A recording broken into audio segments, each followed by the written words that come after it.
Despois de varias xornadas con auga cachón, semella que hoxe temos unha pequena tregua no ceo e mesmo poderíamos ver o sol. Con todo, o aviso segue no mar. Sí, ali está activada a alerta laranxa en todo o litoral da comunidade por ondas e a frota un día máis amarrada. Cal é a situación arestora na Costa da Morte? O Alejandro Álvarez.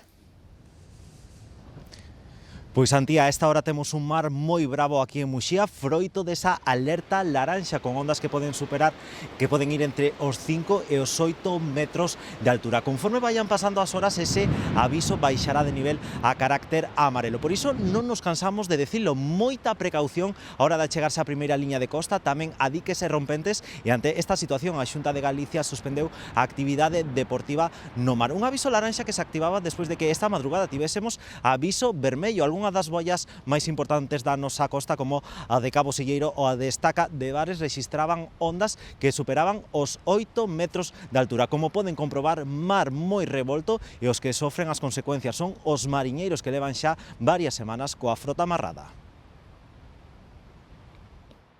A situación segue sendo complicada no mar. Estas son as imaxes que nos chegan dende Muxía.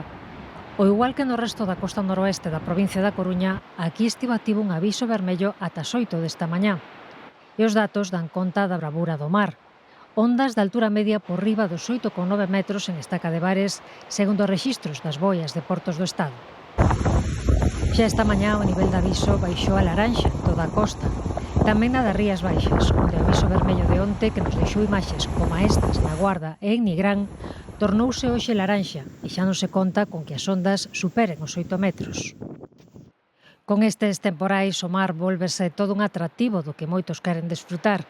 Iso sí, con precaución, sobre todo durante a preamar, prevista ao redor das 3 da tarde. Muy bonito, pero de lejos. Hemos venido con precaución, ya miramos cuando es la marea alta para no acercarnos mucho. De lejos mejor, aquí al lado de la iglesia o del muro, pero nada de bajar a la playa o a las piedras, mejor así, sin arriesgar. Xa ves que hai unha pila de xente sacando fotos, e bueno, que ten que arrimarse ao mar porque o mar non entende que é traicionero, e ao mesmo tempo, para sacar as fotos e acercarse abaixo hai que baixar polas pedras. Están moi resbaladizas, hai moito humedad, moito verdello, e para caer a levar un golpe é moi fácil.